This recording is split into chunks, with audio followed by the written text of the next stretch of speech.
तो कैसे हो जानी? तूफानी हो रहे हो आप, तूफानी हो रहे हो। चलिए इस तूफान को आगे बढ़ाते हैं और सॉलिड स्टेट को उड़ा डालते हैं। तो कैसे है मेरे बालक, जरूर बताया करो कमेंट करके। सॉलिड स्टेट की स्टार्टिंग हम बेसिक से नहीं करते हैं, वहां से करते हैं जहां से हम फंसते हैं। पहली बात, अगर मैं बात करना चाहूंगा आपसे तो पहले कोऑर्डिनेशन नंबर आपके दिमाग से बिल्कुल क्लियर कर देता हूं। अगर आपको अच्छा लगे तो इसी तरह की पॉडकास्ट में आगे क्यों बढ़ाऊंगा। पहला, कोऑर्डिनेशन नंबर अपने पड़ोस वालों को कहा जाता है काउंटिंग में, और जब उससे नेक्स्ट पे चलते हैं तो वो दुगना हो जाता है। NaCl की बात करेंगे तो आप आंख बंद करिए और इमेजिन करते रहिए मेरे साथ साथ, या एक पेपर पेन लिखिए और लिखते चले जाइए। NaCl में 6:6 होगा, CaCl में 8:8 होगा, ZnS में 4:4 होगा, HCP का 12 होगा, CCP का 12 होगा। लेकिन फ्लोराइड और एंटी फ्लोराइड को हमेशा याद रखना है। यस, CaF2 और Na2O एग्जामिनेशन में आने के चांसेस हैं 8:4, 4:8। ये पहली बात हुई इन कुछ इंपॉर्टेंट कंपाउंड्स के कोऑर्डिनेशन नंबर की। अब कोऑर्डिनेशन नंबर पे किसका इफेक्ट पड़ता है? अगर हम प्रेशर लगाते हैं तो कोऑर्डिनेशन नंबर बढ़ जाया करता है, अगर हम टेम्परेचर करते हैं तो कोऑर्डिनेशन नंबर घट जाता है।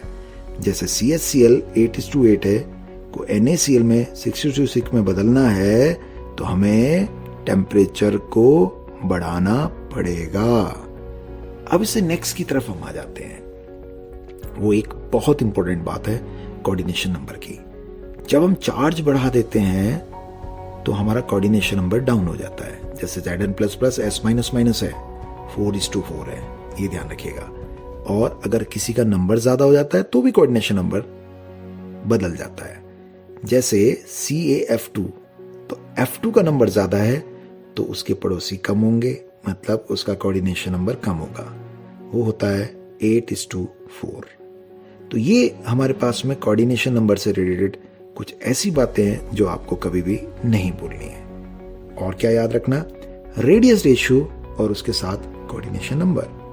चलिए मैं आपको याद दिलाता हूं, चाहे तो पेपर पेन ले लीजिए या थोड़ा सा दिमाग लगा लीजिएगा।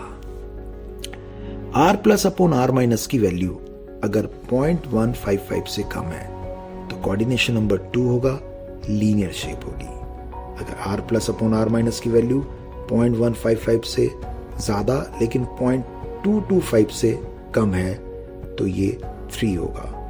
अगर ये वैल्यू R+/R- की 0.225 से ज्यादा और 0.414 से, जिसे हम बोलते हैं टेट्राहेड्रल, टेट्राहेड्रल के लिए मिनिमम हम इनमें से जब भी सेलेक्ट करेंगे मिनिमम वाले को उठाएंगे।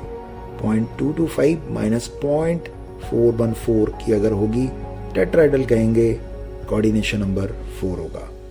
अगर रेडियस रेशियो 0.414 से 0.732 है तो ये 6 कोऑर्डिनेशन नंबर को रखेगा, ऑक्टाहेड्रल कहलाएगा। और अगर 0.732 से लेकर के 0.999 पे है तो ये आपका कोऑर्डिनेशन नंबर रखेगा कितना? 8 BCC कहलाएगा। इनमें से जब भी रेशियो की बात आएगी तो इनमें से मिनिमम वाले को ही हम अपने यहां सेलेक्ट करते हैं।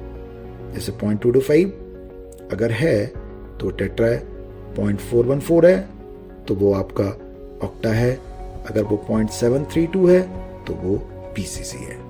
आई होप आपको कोऑर्डिनेशन नंबर समझ में आया होगा, अच्छा लगा होगा। इसको एक बार और सुने, बहुत मजा आएगा। मुझे कमेंट करके जरूर बताइए। जानी कैसे हो अब आप? तो तूफानी करते हैं और फोड़ मचा देते हैं। भूलना नहीं है, फोड़ देना है।